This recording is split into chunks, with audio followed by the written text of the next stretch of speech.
அமெரிக்காவில் கேட்டே ஹிண்டின்னு ஒரு ஆராய்ச்சியாளர், ஃபீமேல், ஓகேங்களா, ஒரு பெண் ஆராய்ச்சியாளர் போஸ்ட் டாக்டர் ஃபெலோஷிப் பண்ணுறாங்க. ஸோ அவங்க எதை பேஸ் பண்ணி ஆராய்ச்சி பண்ணுறாங்கன்னு பார்த்தீங்கன்னா, மேமல்ஸ், பாலூட்டிகளை பற்றி ஆராய்ச்சி பண்ணுறாங்க. பாலூட்டிகளில் அதுலேயும் ரொம்ப முக்கியமாக எதுன்னா அந்த தாய்ப்பாலை பேஸ் பண்ணி தான் அவங்களோட ஆராய்ச்சியே இருக்குது. ஸோ அந்த ஆராய்ச்சியில் அவங்க என்ன கண்டுபிடிச்சிருக்காங்கங்கிறது ரொம்ப ஆச்சரியமான ஒரு விஷயம்.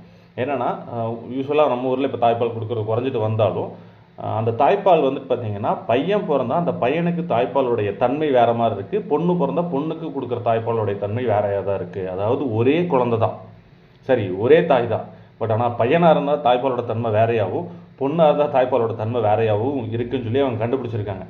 ஸோ இது எப்படி கண்டுபிடிச்சிருக்காங்கங்கிறது பார்த்தீங்கன்னா, பையனுக்கு கொடுக்குறது எல்லாமே வந்துட்டு பார்த்தீங்கன்னா வேறு மாதிரியான ஒரு, அதாவது ஜெனட்டிக்கலாக பாஸ் பண்ண வேண்டிய பல விஷயங்களை பையனுக்கு பாஸ் பண்ணுறது.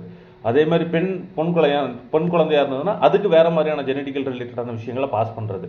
ஸோ இந்த ஜெனட்டிக்கலாக பாஸ் பண்ணுற விஷயம் யூஸ்வலாக நம்ம என்ன சொல்லிட்டு இருப்போம்னா, அப்பா மூலியமாக தான் கிடைக்குதுன்னு நம்ம சொல்லிட்டு இருப்போம். பட் ஆனால் அதுவுமே இங்கே வந்து லைட்டாக பொய்யா உடஞ்சிருக்குங்கிறதான் உண்மை.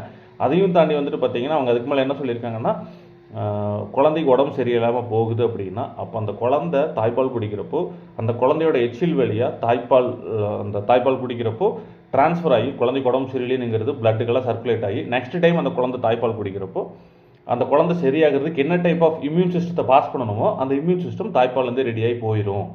ஸோ இது எல்லாமே தாய்ப்பாலே நடத்துன்னு சொல்லி கண்டுபிடிச்சிருக்காங்க. ஸோ இதெல்லாம் 2008, 2011 காலகட்டத்திலே முடிச்சிட்டாலும் இவங்க ஒட்டுமொத்தமாக பாலூட்டிகள் எல்லாத்தையுமே செக் பண்ணி முடிச்சு ஒட்டுமொத்தமாக ரிலீஸ் பண்ணி பிரேக் த்ரூ பண்ணது எல்லாமே வந்துட்டு பார்த்தீங்கன்னா 2018, 19 காலகட்டத்தில், ஈவன் 2020 டெக்டாக்ல கூட இதை பற்றி அவங்க பேசியிருக்காங்கங்கிறது ஆச்சரியமான ஒரு விஷயம். ஆனால் நம்ம ஊரில் இப்போ நிலைமை வேறு எப்படி இருக்குனுங்க, நிலைமை எப்படி போயிட்டு இருக்குங்கிறது எல்லாத்துக்குமே தெரியும்.